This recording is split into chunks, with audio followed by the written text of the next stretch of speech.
அனைவருக்கும் வணக்கம். ஒரு அன்பர் கேட்டிருக்காரு, அது நாயன்மார்களை பற்றி கொஞ்சம் சொல்லுங்கள் அப்படின்னு சொல்லி கேட்டிருந்தார்.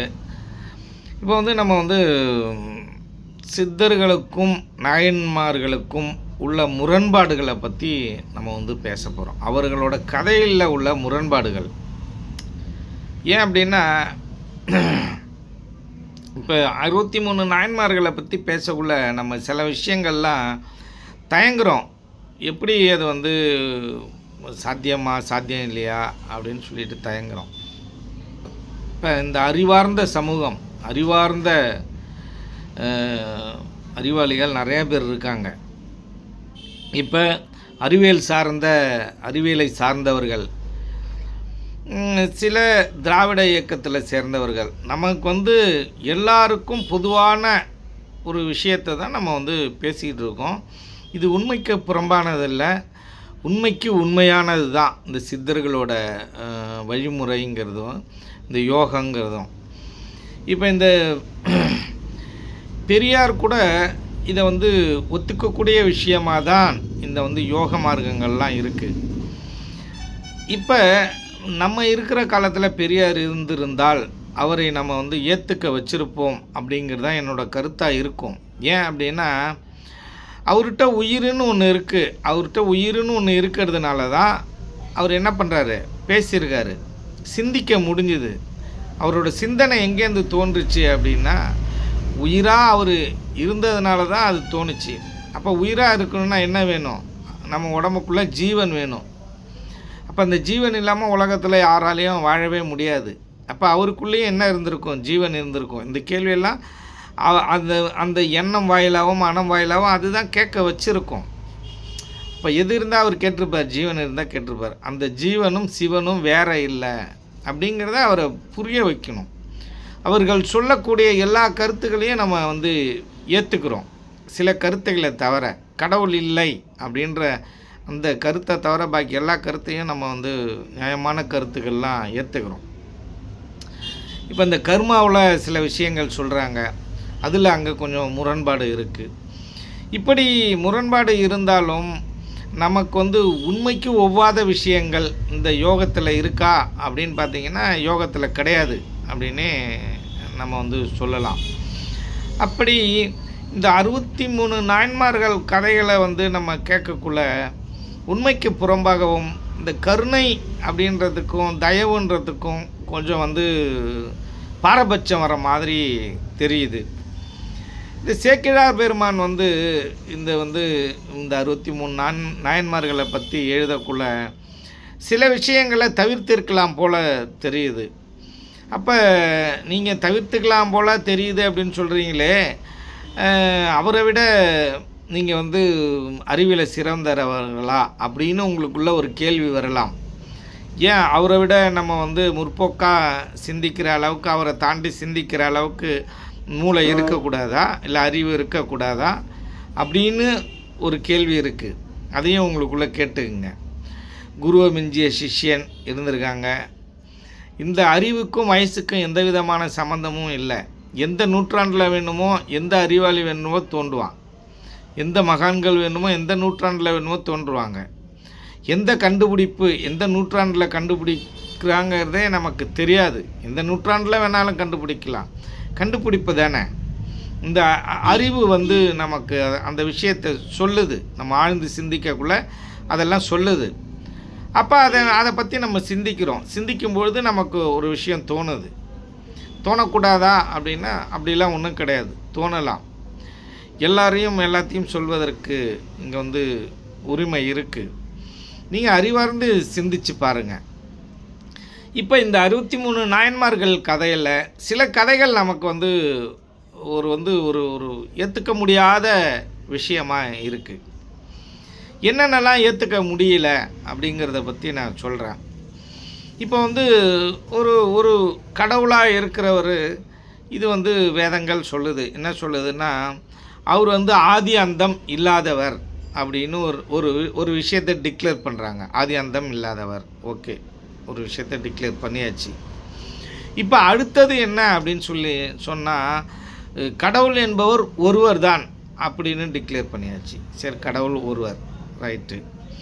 இப்போ வந்து அவர் அடிமுடி இல்லாதவர், அவருக்கு எந்தமோ நாமமோ ரூபமோ கிடையாது. இதெல்லாம் வந்து சித்தர்களும் சொல்கிறாங்க. நாயன்மார்கள்லேயும் மாணிக்கவாசகர் இதை குறிப்பாக சொல்கிறாரு. இப்போ நம்ம வந்து இந்த 63 நாயன்மார்களோட பாடல்கள் இருக்குது இல்லையா, அதை நம்ம வந்து அப்படியே ஏற்றுக்கிறோம். நிறைய விஷயங்கள் யோக மார்க்கத்தை சார்ந்தே இருக்குது. மாணிக்கவாசகர் எழுதின இன்னொரு நூல் இருக்குது, அதுக்கு பேர் ஞானத்தாழிசை நூல்னு நான் நிறைய வாட்டி சொல்லியிருக்கேன். அது ஞானத்தை பற்றி சொல்கிறது, அதை வாங்கி படிங்க. அதில் ஞானம் இருக்குது. அந்த ஞானத்தை பற்றி அவர் வந்து மாணிக்கவாசகர் பேசுகிறார். சித்தர்கள் என்ன சொல்கிறாங்களோ அதுக்கு இணையாக அந்த நூல் இருக்கும். அதே நூல் சித்தரோட திருமந்திரம் ரெண்டுத்தையும் கம்பேர் பண்ணி பார்த்திங்கன்னா வார்த்தை வேறு வேறையாக இருக்கும், பொருள் ஒன்றா தான் இருக்கும். சித்தர்களோட எல்லா பாடல்களுமே, எல்லா சித்தர்களோட பாடலுமே பொருள் ஒன்றா தான் இருக்கும். அவங்க சொல்கிறது வாசியோகன்ற ஒன்று தான் சொல்கிறாங்க. சில சின்ன சின்ன மூச்சு பயிற்சிகள் 1-2 சொல்கிறாங்க. அதுக்கப்புறம் அவங்க வந்து ஒரு மேல்நிலை பயிற்சியாக இறுதி கட்டமாக சொல்லக்கூடியது வாசியோகத்தை தான் அவங்க வந்து சொல்கிறாங்க. அப்போ வந்து இங்கே வந்து சித்தர்களுக்கும் நாயன்மார்களுக்கும் நம்ம வந்து எங்கே முரண்படுறோம் அப்படின்னு பார்த்திங்கன்னா, சித்தர்கள் இப்போ 18 சித்தர்களுக்கு அப்புறம் சித்தர்கள் தோன்றவே இல்லையா அப்படின்னு நீங்கள் பார்த்தீங்கன்னா, 18 சித்தர்களுக்கு அப்புறம் எண்ணிலடங்கா சித்தர்கள் தோன்றியிருக்காங்க. நம்ம வந்து வள்ளலாரை எடுத்துக்கலாம், அதுக்கடுத்து சிவானந்த பரமஹம்சர், சங்கரானந்தா, இன்னும் நிறையா இதை மாதிரி சொல்லிக்கிட்டே போகலாம். நிறைய சித்த புருஷர்கள் தோன்றியிருக்காங்க, நிறையா மகான்கள் தோன்றியிருக்காங்க, நமக்கு தெரியாமல் இருக்கலாம். நிறைய ஆந்திராவில் தோன்றியிருக்காங்க, கர்நாடகாவில் தோன்றியிருக்காங்க, வேமண்ணான்னு ஒருத்தவர் இருந்திருக்காரு, நிறையா சித்த பெருமக்கள் தோன்றியிருக்காங்க. இப்படி இந்த 63 நாயன்மார்களுக்கு அப்புறம் அடுத்த நாயன்மார்கள் தோன்றவே இல்லையா? நீங்கள் வந்து அப்படி தோன்றியிருந்தால் அவரோட பேர் அந்த விஷயத்தை பற்றி நம்ம கொஞ்சம் பரிசீலிக்கணும். நீங்கள் வந்து பரிசீலிங்க, நீங்களே உங்களுக்குள்ள அந்த கேள்வியை கேட்டுங்க. இப்போ எங்கே சித்தர்களும் இந்த நாயன்மார்களும் முரண்படுறாங்க அப்படின்னு கேட்டிங்கன்னா, இந்த கடவுள் வந்து இறங்கி வந்தார் அப்படின்னு சொல்லிட்டு அந்த விஷயத்தில் வந்து இங்கே வந்து நம்ம முரண்படுறோம். அவர்களோட பாடல்கள் எல்லாம் நம்ம ஏற்றுக்கிறோம். அப்போ சித்தர்களுக்கும் நாயன்மார்களுக்கும் உள்ள முரண்பாடு என்னென்னா, மாணிக்கவாசகருக்கு முதலடியை எடுத்து கொடுத்தவர் சிவபெருமான் அப்படின்னு சொல்கிறாங்க. அதை நம்ம ஏற்றுக்கிறதுக்கு மறுக்கிறோம். சிவபெருமானுக்கு நாமமோ ரூபமோ கிடையாது. ஜீவனும் சிவனும் 2 என்பார் அறிவிலார். அப்படின்னா என்ன பொருள்னா, ஜீவனும் சிவனும் ஒன்று தான் அப்படின்னு சொல்கிறாரு. இந்த ஜீவன் தான் சிவமாக மாறுது. எப்போ மாறுது அப்படின்னா, யோகத்தில் ஈடுபடக்குள்ள அந்த யோகத்தோட முதிர்ச்சி முக்தி அடையும் போது அது சிவத்தன்மைக்கு போகுது அப்படிங்கிறத எல்லா சித்தர்களுமே சொல்கிறாங்க. இன்னும் கேட்க போனால் மாணிக்கவாசகரும் அதை தான் சொல்கிறாரு. இப்போ திருநாவுக்கரசரும் அதை தான் சொல்கிறாரு.